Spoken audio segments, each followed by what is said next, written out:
안녕하십니까. 반갑습니다. 도선풍수철학원 원장 박민찬입니다. 풍수 직원 시간입니다. 오늘 강의 주제는 국회의사당입니다. 국회의사당. 우리 국민들은 국회의원들을 어떻게 보고 있습니까? 여론조사에서도 이미 밝혀졌죠.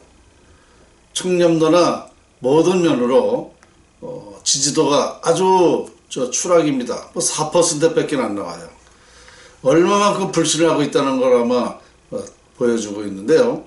제가 풍수학적으로 왜 그런 결론이 나오는가에 대해서 풀었습니다. 한번 들어보시겠습니다. 정말 국회의원 자체가 너무너무 지금 부끄러운지도 모르고 저러고 있어요. 이것이 다 풍수질의 영향이었다면 여러분들은 아마도 이해하기가 어려우실 텐데요. 한번 들어보시라니까요. 저는 풍수에서 가장 중요한 것은 형상이라고 말했습니다. 형상과 기를 활용하는 것이다. 그러면 국회의사당의 형상은 어떻습니까? 아주 작죠. 여의도, 그러니까 조그만 섬이다 이거죠.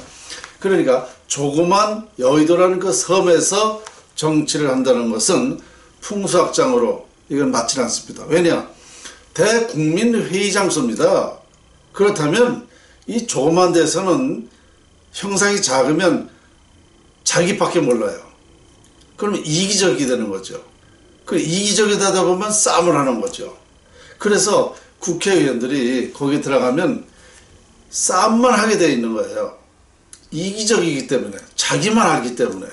그래서 국회의원들이 어떻게 합니까? 자기 정치만 하는 거 아닙니까? 자기 정치. 나한테 표만 득이 된다 그러면 그 일은 해요.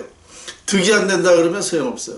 박민찬이 같은 이런 엄청난 국군이 융성할 수 있는 방법론을 그렇게 제안을 해줘도 소용없어요.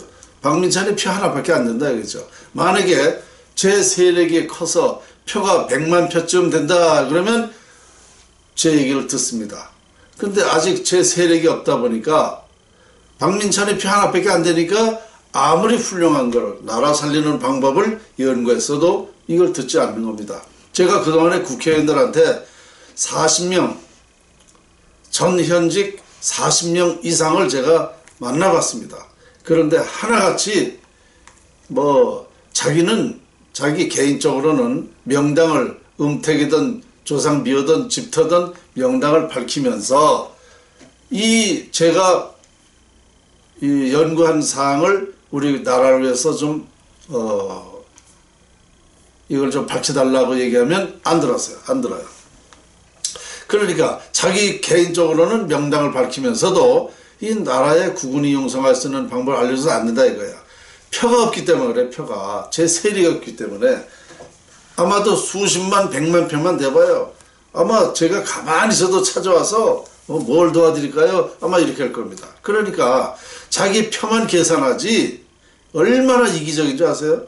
어떤 사람은 제가 찾아가서 얘기하면은요, 국회의원들이 처음에는 반가워해요. 그 문을 싹 닫아요. 이거 가져왔나 이거지. 네? 속으로 이거 가져왔는 줄 알고. 그런데 저는 풍수 얘기를 하니까 한 2, 3분, 3, 4분 듣다가 꾸벅꾸벅 졸아요. 아주 기분 나빠요. 저는 수십 년 연구하고 도선 풍수를 전수받아가지고 정말 나라의 중대한 것을 국회의원한테 얘기하는데 꾸벅꾸벅 좋습니다. 그렇지 않으면 듣질 않아요. 이거 안 가져왔으니까. 이거 가져올 줄 알았는데. 그러면 소용도 없어요. 제가 아주 국회의원들을 만나기가 참 뻔해요.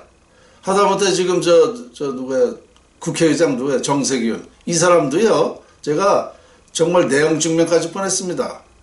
제가 종로구 지역구고, 그 사람이 종로구 지역구고, 제가 종로에 살고, 사무실도 종로에 있고. 그런데 그 비서관한테, 보좌관한테 이 연구사항을, 자료를 다 보내고, 그러면 국회의원들은요, 그걸 다 받아가지고, 자기들이 그거를 이게 어떻게 되는 거야? 심사를 해가지고, 이게 좋은 거다 그러면 국정에 반영시켜야 되는 거예요. 그래서 그 보좌관도 있고, 비서관도 있고, 또 이 정책을 정책 아이디어를 이렇게 검토를 해서 하게끔 그런 제도가 다 되어 있는 거예요, 국회의원들이.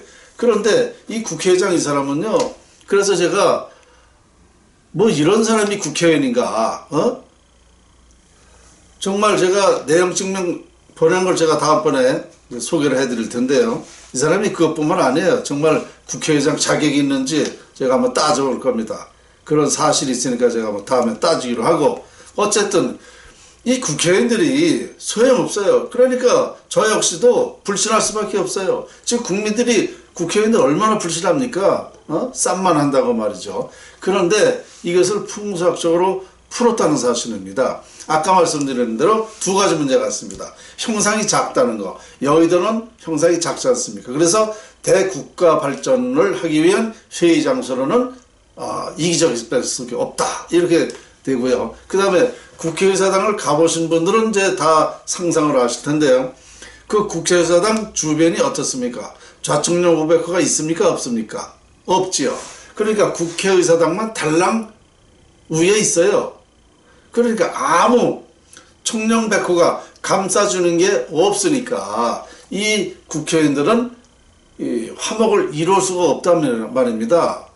그 화목하지 못하다는 건 뭐예요? 화목의 반대는 뭐예요? 불신 아닙니까? 불신. 서로 불신하니까 싸움을 하고 그럴 수밖에 없는 것이에요. 그 외톨로 서 있단 말이에요. 그러니까 국민도 알아주지도 않고 또 뭐 다른 데서 알아줄 수가 없어. 외로울 수밖에 없어요. 국회의원들이. 권력만 있는 것 뿐이지 실질은 정말 뭐 어떻게 보면은 저 사람들이 도대체 나라를 위해서 있는 사람들인가? 뭐 이럴 정도로 그 두 가지 문제가 있습니다. 그런데 또 한 가지 흉이 있다는 것은 뭐냐면요. 이 국회의사당 안으로 한강물이 들어오는 형상입니다. 물이 국회의사당 안으로 들어간다는 건 뭐예요? 재물을 받는 쪽이 되는 거 아닙니까? 국회의사당 쪽에서. 재물을 받는다는 건 뭐예요? 이건 결국은 나라를 위한 재물이 들어온다는 게 아니고 국회의원들은 그러니까 자기 그 주머니 채워놓은 일만 열심히 할 수 있다. 이렇게 되어 있다라는 것입니다. 그래서 풍수학적으로 보면은요, 상당히 그 국회의사당이 그 여의도에 있는 것은 우리나라에 불리한 것입니다. 지금과 같이 나라 발전을 위해서 있는 게 아니고 자기만을 위한, 그러니까 얼마나 이게 불리한 나라의 국정에 정책에 이 법을 정하는 그런 그 기관이 저렇게 있으니 제대로 될 리가 없다는 거죠. 그래서 우리 국민들은 많은 그런 얘기를 했죠. 300명 중에 100명만 있으면 된다는 거죠. 국회의원. 100명이면 충분하다는 거예요. 됩니다. 제가 봐도요. 100명 더 이상 있어야 볼 필요가 없어요. 얼마든지 모든 법을 제정할 수 있다라고 생각이 됩니다. 그래서 우리나라 발전을 위해서는 국회의사당이 빨리 이전을 해야 된다. 그러면 이전을 어디로 하는 게 좋겠는가? 저는 지난번에 문재인 대통령이 대통령 되기 전에 강화문에 가서 업무를 보겠다를 했어요. 그런데 강화문에 가서 보는 건 별 의미가 없습니다. 청와대에서 보는 거나 거기나 나라에 도움이 안 됩니다.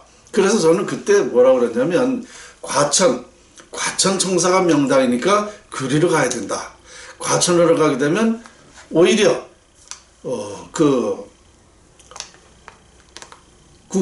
청와대 흉을 피하고, 청와대가 흉터라는 건 여러분 다 아실 겁니다. 흉터를 피하고, 그 다음에 제가 결정적으로 국군에 영향 미치는 게 어디라고 그랬습니까? 청계천이라고 그랬어요. 그러니까 청계천도 피하고 대흉도 피하고 흉터인 청와대 터도 피하게 되니까, 그리고 이 과천은 대단한 명당입니다. 우리가 그 입증이 된 게 뭐예요?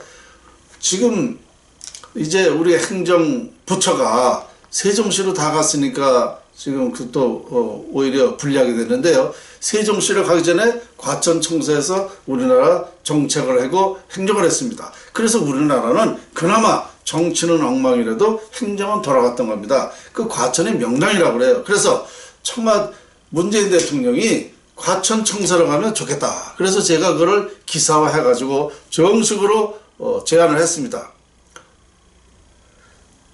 광화문 쪽으로 나올 게 아니고 과천으로 가는 게 여러 가지로 좋다. 그러면 우리나라가 발전하는 그런 다시 국운이 융성할 수 있다. 이렇게 제가 얘기를 했는데 이건 뭐 들은 척도 안 해요. 그래서 제 생각에는 국회의사당이 계속 그곳에 있으면 마찬가지입니다. 그러면 이전을 해야 되는데 국회의사당이 과천청사로 이전했으면 좋겠다는 것을 저는 또 말씀드리고 싶어요. 그곳에 가면은요, 우리나라의 그 정책의 그 법이 제정이 잘 되고 국회의들이 화목합니다. 잘 돼요. 그러면 얼마만큼 나라에 큰 도움이 되겠는가. 그리고 청와대는 어차피 청와대는 이전해야 돼요. 그곳에서는요, 자 보세요. 전직 대통령들이 다 교도소 가지 않으면 불미스럽게 됐죠. 그것만 해도 입증이고, 우리 600년 전부터 경복궁에서 정치를 했지 않습니까? 정치가 잘 됐느냐 이겁니다. 안 됐잖아요. 청와대 터나 경복궁 터나 같은 흉터입니다. 그러니까 어차피 청와대 터는 이전을 해야 돼요. 제가 쭉 지금까지 말씀드렸지만 개인의 운명은 조상 묘지, 음기에 의해서 결정되고 공동체 운명은 양기, 집터에 의해서 흥망성쇠가 결정되는 것입니다. 그러니까 우리나라의 공동체 운명은 이 청와대가 중요하니까 청와대를 다른 곳에다가, 제가 봐놓은 데가 있습니다. 다른 곳에다가 이전을 하고 이 국회의사당을 과천으로 다 옮겼으면 좋겠다. 그렇다면 아마 우리나라는요 상당한 발전할 것입니다. 그래서 정말 국회의원들이 웃음거리가 되지 않도록, 또 우리 그런 걸 떠나서 나라가 잘 돼야 되잖아요. 나라가. 세상에 국회의원들의 하는 모습이 그게 뭡니까? 자, 이거 보면 바로 이것이 자연의 위력입니다. 자연의 위력, 풍수지리학. 그러면 결론으로 최고 그 책임이 누구한테 있는가? 풍수지리학자한테 있는 겁니다. 풍수지리학자들이 이런 것을 제안해 줘야 돼요. 우리 국가에, 국민에게. 그리고 왜 과학인지, 왜 얼마만큼 풍수지리학의 위대함이 있는지, 왜 중요한지, 이것을 다 우리가 같이 협력해서 나라에 제안해주면 이것을 나라가 듣는단 말이에요. 그런데 풍수지리학자들이 전부 다 제각각이에요. 다 나 잘났다고 하지, 나라에 이런 말을 해준 사람이 아무도 없어요. 제가 여러 번 우리 풍수학자 10명이서 한번 이런 걸 제안해보자 이렇게 해도 듣질 않습니다. 안 들어요. 그게 참 이상한 양반이죠. 왜 풍수 교수다, 뭐 최고 학자다, 뭐 이렇게 하면서 자기가 최고라 그러면서, 자기가 최고면은 이제 말랑입에 또 한 번 드리면 자기가 최고라 그러면은요 지금 나라의 대한민국의 운명을 말해야 돼요. 풍수지리학의 결론이 운을 갖게 하는 거, 운명을 결정하는 학문이거든요. 그러면 나라의 국운을 얘기해야 되는 겁니다. 자기가 최고라 그러면. 그럼 그런 말도 안 하면서 자기가 최고라 그래. 그러니까 풍수학자들이 이렇게 제대로 하지 않으니까 나라에서는 어떻게 합니까? 우리 국민들이 풍수지리학을 제대로 몰라요. 모든 것이 다 풍수지리학인데 이걸 모르니까. 그래서 제가 같이 하자고 그러면 안 하는 겁니다. 그 책임은, 이 책임은 풍수학자한테 있는 겁니다. 제가 청계천이 사람으로 비유하면 배가 해당된다. 그래서 청계천을 현재와 같이 갈라놓으면 배가 갈라지는 형상이 되기 때문에 나라는 망하는 것이다. 왜 나라가 망하는가? 우리는 서울이 중심인데 그 중심부의 그 배를 가르기 때문에 나라는 망하는 거다. 이렇게 제가 연구를 해서 발표를 했는데도요, 저 혼자 이 목소리를 내니까 안 되는 겁니다. 풍수학자들이 다 같이 여기에 동조하고 협조해서 이 말이 맞다. 그러면 이것을 나라에 제안해야 되는데 저 혼자 이러니까 안 되는 겁니다. 그러니까 국회의사당도요, 우리가 같이 이런 풍수학자들이 하면 많은 참가를 하고 국민들이 설득력이 있을 것입니다. 그래서 모든 문제는 물론 풍수지리학자한테 있어요. 책임은 있습니다. 그래서 저는 참 어떻게 보면 상당히 정말 잘못하고 있는 게 첫째가 이제 풍수학자고, 이제 두 번째가 이런 걸 제안해 줬는데도 말을 듣지 않는 현재를 보면 대통령이죠. 문재인 대통령, 그리고 국민, 정치인들, 이런 사람들한테 책임이 있는 것입니다. 자, 오늘 뭐 이러고 저러고 얘기하다 보니까 또 여러 가지 몇 가지 또 말씀을 드리게 됐는데요. 국회의사당이 싸움만 하는 것이 바로 국회의사당이라는 여의도라는 형상이 작아서 이기적이 된다. 개인의 욕심을 부리게 되니까 다툼이 심하다. 그리고 좌청력 우백호 형상이 없다 보니까 화목하지 못하다. 화목하지 못하는 것은 또 결국 그 안에서 싸움, 불화만 일어나는 것이다. 그리고 또 현무라는 거, 청와대 뒤에 같이 이 산이 이렇게 버티고 있다든가, 이 집 뒤에 이 산이 이렇게 버티고 있는 걸 현무라고 그래요. 그런 그 현무가 좋으면 밀어주고 협력하고 도와주고 뭐 이런 힘이 생기는데, 국회의사당 뒤에 산이 있나요? 그냥 벌렁 나가 떨어지게 생겼어요. 그죠? 올뚝하게 국회의사당이 서 있단 말입니다. 그러니까 현무가 없으니까 도와주는 사람도 없어. 그래서 이걸 누가 국회의사당을 거기다가 제안한지는 모르겠는데요. 너무 잘못한 거다. 그래서 빨리 국회의사당을 과천으로 이전했으면 좋겠다는 제 의견을 풍수 전문가로서 정말 흥망성쇠를 밝힌 운명 연구가로서 제안을 드립니다. 우리 국민들이 제 얘기에 동참을 많이 할수록 우리나라는 발전을 빨리 할 수 있다. 발전할 수 있는 방법이 빨리 온다. 그런데 이런 얘기를 아무리 얘기를 해줘도 듣지 않으면 뭐 남의 나라같이 생각하면 우리나라는 역시 그 모양 그 꼴이다. 제가 결국 결론적으로 말하는, 오래전부터 말하는 그 우리나라의 대단한 망조가 온다. 빨리 이 풍수를 알아야 된다는 것. 여러분, 제가 여기서 단순하게 이렇게 한 번만 얘기한 게 아니고, 저 홈페이지나 여러 가지를 보면 모든 그 근원적인 게 다 돼 있습니다. 그거를 쫙 보시게 되면, 아, 이런 말은 이렇게 됐구나. 그리고 오래전부터, 제가 30년 전부터 이 논리 피는 것은 똑같습니다. 그때 얘기한 거나 지금이나. 그리고 그때 얘기한 것이 지금 많이 맞아 들어가 있는 것이 많이 있습니다. 예를 든다면 정계, 재계에 있는 사람들 흥망이 어떻게 되고 있다라는 거, 거의 다 이 풍수학으로 그 사실을 제가 예언한 대로 지금 다 맞고 있습니다. 자, 그래서 국회의사당은 과천으로 이전을 하고, 청와대는 제가 이전에서 발표는 하기는 어렵습니다만 대전 근교에 있습니다. 그쪽으로 이전하면 우리나라는 대단한 발전을 하게 된다라는 말씀을 드리면서 오늘 강의 여기서 마치겠습니다.